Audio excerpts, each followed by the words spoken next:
Merci. L'ordre du jour appelle la question orale numéro 1475 de Monsieur Jacques Fernique à la ministre de la Transition écologique. Vous avez la parole, Monsieur Fernique. Oui, merci Madame la Présidente, Madame la Ministre. Je vous interroge sur la demande de concession de mines d'hydrocarbures en Lorraine déposée par la Société française de l'énergie. Cette société souhaite exploiter du gaz de couche jusqu'en 2040, ce qui pose à mon sens deux problèmes majeurs.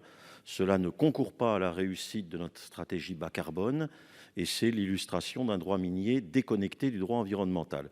Cette concession, elle couvrirait près de 200 km², elle toucherait 40 communes. Au total, ce serait 41 plateformes de forage. Pour un projet aussi impactant, une simple enquête publique a eu lieu en septembre 2020 à laquelle seules 14 communes ont eu les moyens de répondre. Associations et beaucoup d'élus locaux s'opposent à ce projet qui aurait un impact économique limité et constituerait une menace pour la biodiversité, les sols et la ressource en eau. Surtout, la société n'a pas vraiment convaincu qu'elle avait les capacités techniques et financières suffisantes pour exploiter ces hydrocarbures sans recours à la fracturation hydraulique, interdite, on le sait, depuis 2017. La demande de concession relevant du droit minier, elle échappe totalement au code de l'environnement. Elle n'a donc pas fait l'objet d'une concertation préalable ou d'un débat public et aucune évaluation environnementale n'a été exigée. Ces anomalies sont difficilement compréhensibles. L'étude d'impact du projet de loi climat a souligné que le droit minier prend mal en compte les enjeux économiques, environnementaux et sociaux et la participation du public. Une commission d'enquête du Sénat a recommandé dans son rapport de septembre 2020 de mettre un terme aux asymétries entre le code minier et le code de l'environnement. Pourtant, la Société française de l'énergie va sans doute profiter du droit de suite. Ma question est donc celle-ci. À l'heure où un début de réforme du code minier apparaît dans le projet de loi climat, est-il raisonnable d'autoriser une concession de gaz de couche sans évaluation environnementale ni véritable débat citoyen ? Est-il cohérent d'autoriser pour 20 ans encore l'extraction de ressources fossiles d'hydrocarbures à rebours de nos engagements climatiques ? Merci. La parole est à Madame Bérangère Abba, secrétaire d'État chargée de la biodiversité. Merci Madame la Présidente, Mesdames, Messieurs les sénateurs. Monsieur le sénateur Fernique, vous attirez notre attention sur la demande d'octroi de la concession Bleu Lorraine qui a été effectivement déposée fin 2018 par la Société française de l'énergie. Une décision qui est réservée à cette demande sera prise dans les 3 ans qui suivent son dépôt, comme habituellement. Cette demande, elle est actuellement donc en phase d'instruction locale, a été soumise à enquête publique du 10 septembre au 13 octobre 2020.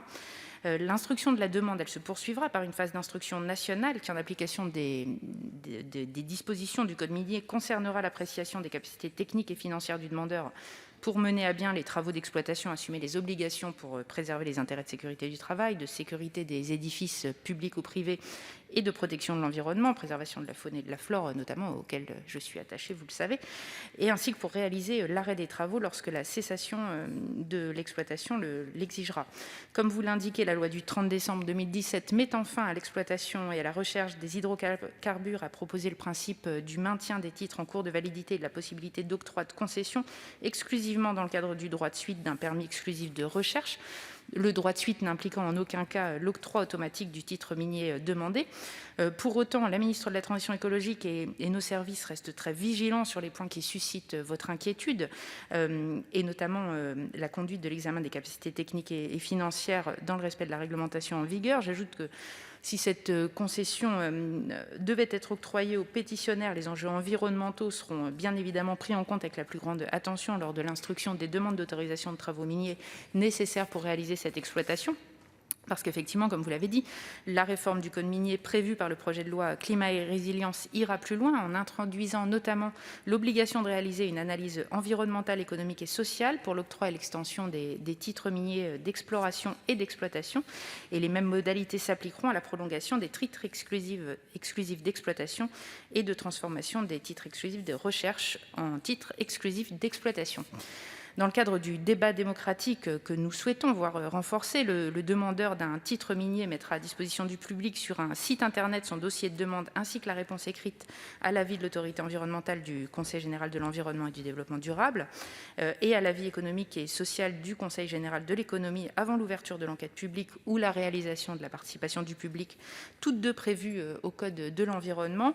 Enfin, les collectivités territoriales, communes et éventuellement établissements publics intercommunaux seront systématiquement consultés tout au long de la vie du titre minier, du dépôt de la demande à la fermeture des installations. Je vous remercie. Merci. Monsieur Fernique, vous avez 22 secondes pour répondre à Madame la ministre. Merci Madame la Ministre de votre attention et de votre vigilance. Votre réponse montre bien, à mon sens, la nécessité urgente, effectivement, de réformer le code minier pour renforcer l'évaluation environnementale et le débat démocratique. La Commission nationale du débat public doit pouvoir être saisie d'un projet de cette envergure. Il est plus compréhensible qu'après les accords de Paris, la région Lorraine et l'avenir de notre climat soient encore impactés par un projet aussi toxique.